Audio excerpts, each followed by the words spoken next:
Hi there, I'm Alex Cunningham, and I'll walk you through this Notion tutorial step by step. Let's jump right in. In this video, I'm going to show you exactly how to find the page ID for any Notion page in just a few simple steps. Whether you're trying to integrate Notion with another app or just need your page's ID for an automation, by the end of this tutorial, you'll know exactly where to locate it and how to use it with confidence. Let's dive right in. I've got a demo Notion page open here, and the first thing we're going to do is take a close look at its URL.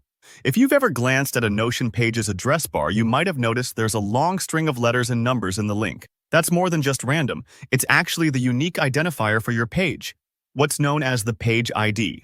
Let me highlight that part of the URL for you. Usually the page ID starts after the last slash in the link, or sometimes it's before the question mark if your page is publicly shared. It might look something like this. E3A5 F1B2E0 D4 EBAEC99472 is a C1. That's the magic number, literally the key that Notion uses behind the scenes to track and reference this specific page. If you're linking, embedding, or automating, knowing this number is essential, and it's the same no matter how you access the page.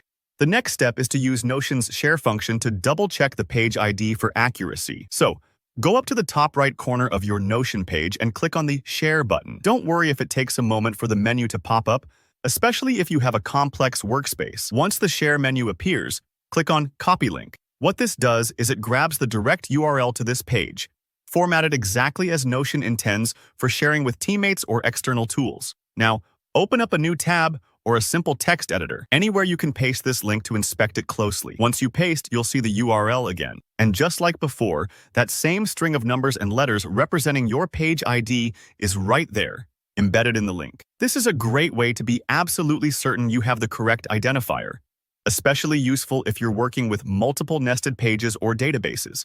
If your workflow involves sharing Notion pages for API integrations, pasting the link and spotting the page ID is the quickest and most foolproof way to make sure you're on the right track.